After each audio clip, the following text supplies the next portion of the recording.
Hey guys, Isabel here. Welcome back to Railed In. So today's video is going to be a breakdown to the first two episodes of Amazon's Rings of Power series. I will be going through the first two episodes and looking at hints to Tolkien's larger world. I know the series does have minimal rights to the franchise, but there still is some connections I found after doing copious amounts of internet research. My search history is just Lord of the Rings at the moment, but that does not bother me. If you guys have been watching my reaction videos, you know I told you it would take a while for me to get these videos out because a lot's happening right now. But it was fun, and here it is. Everything that I have seen, every connection I have made. So let's get our fantasy on. So this series adapts the second age of Tolkien's Middle-earth, and we actually don't know too much about this age except for how it ended with the creation of the 19 rings, the One Ring, and Sauron getting defeated, but the Ring of Power still surviving. And as I said earlier, the fact that Amazon only has minimal rights and needs to create creative liberties in order to tell a cohesive story doesn't bother me. I understand it makes a lot of you very angry, but at the end of the day, if the characterization is good and if the plot develops well, I won't be bothered by it. But here Galadriel opens the episode talking about a light before the sunrise. And there was a time when the world was so young there had not yet been a sunrise, but even then there was light.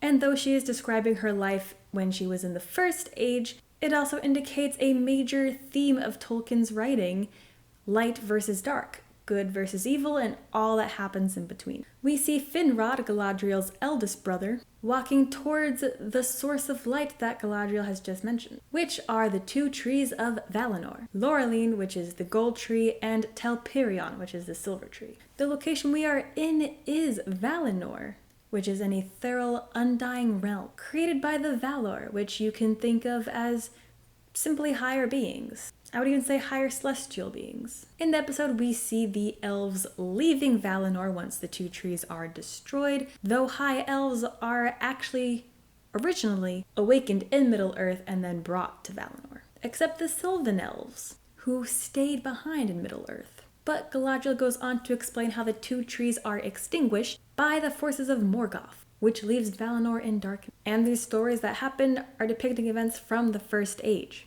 which you can also read more about in the Silmarillion, which talks about basically the wars of the jewels, the Silmarils, which are actually gems crafted from the light of the two trees. Now, in the book, the trees were actually destroyed by Melkor and the spider, the Ungoliant. And that might have been pronounced wrong, and I do apologize. But it's also a fantasy name, so not really. But in this episode, it looks like the trees are turning black. Perhaps they have been poisoned, similar to the black goo we see come out of the cow, and also the dark veins of the leaf that King Gil-galad picks up.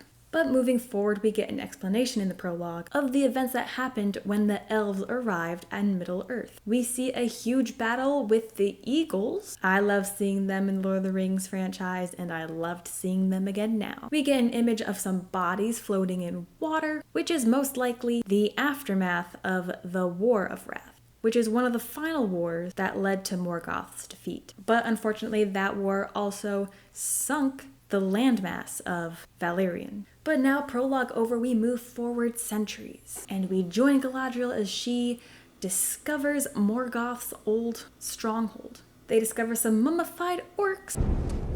These orcs were meddling with the powers of the unseen world. Some dark sorcery of old. And perhaps their purpose was to help keep Sauron's presence alive, and for now, undetectable. Perhaps it was to give him a new form, or maybe even store his essence in a certain sword hilt. I'll touch more on that later. But we move on from the elves and are introduced to the Heartfoots, which are the ancestral predecessors to the hobbits. We're introduced to Nori Brandyfoot. Any relation to one Meriadoc Brandybuck remains undisclosed, but perhaps this ancient line will one day also lead to the Proudfoots. I personally see it going either way. And now we journey to the Southlands, where we meet Arundel, a sylvan elf, patrolling the Southlands as their inhabitants once sided with Morgoth, and in the end, lost. In a way, it sort of feels like the people who live in the Southlands and have lived in the Southlands for generations are under house arrest, and Arundel is like the ankle monitor. So interesting to see all the prejudice back and forth, understandable why they're angry, and why they don't trust the elves. Also, the geographical location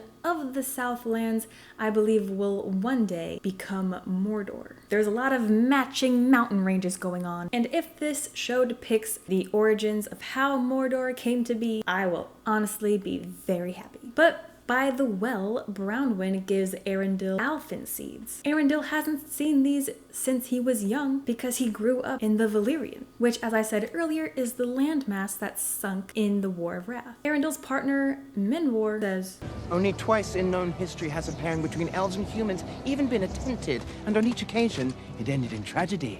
It ended in death." Which could possibly be the story of Luthien and Beren, which are actually Elrond's ancestors. But the story could also indicate the match of Tor and Idriel, whose son was Arundel. Recognize the name. Brownwind's son checks out this ancient broken sword that just happens to have Sauron's symbol etched into it. In episode 2, we see this sword use Theo's blood to slowly reforge itself, bringing back my theory that Sauron may be alive, or perhaps that the lingering evil still embedded in the sword will corrupt Theo and perhaps turn him into a Nazgul. Dark magic leaves a mark, as Dumbledore would say. And I know, yes, the 9 men with the 9 rings are supposed to be kings, but you know what? Maybe Theo becomes a king of the Southlands. It could be possible. You don't know yet. And towards the end of the episode, we get a falling meteor, and as the meteor passes overhead, we see some Ents. I love Ents. So glad we got a glimpse of them, and I hope they play a bigger role in this story. Like what happened to the Entwife? Again, does Amazon have the rights to this? Maybe. Probably not that story. But they did include Ents. So. Also, I believe Arendel's chest plate is the image of an Ent face. But the meteor crashes, and the crater and the man inside it resemble a fiery, glowing eye, and hints at the returning evil that is Sauron. Now on to episode 2. We get a pretty interesting opening credit scene. Sands and small chunks of rocks are vibrating to form different patterns. And there is an actual technology and machine that does do this. It uses different frequencies to alter the formation of a layer of sand that sits on top of this machine, which actually makes me think to how Disa describes her job of resonating later in this episode, and when I talk about that, I will explain a little bit more. But in the sand imagery, we get the 9 rings made for men, 2 trees, probably referencing Valinor, the 2 trees of Valinor, the sigil of Numenor, and then we see black sand slithering through and forming the image of one ring. But getting into the episode, we see the stranger use what I think is sorcery, and leads me to believe he is a wizard, or perhaps part of the beings that wizards come from. The Manor?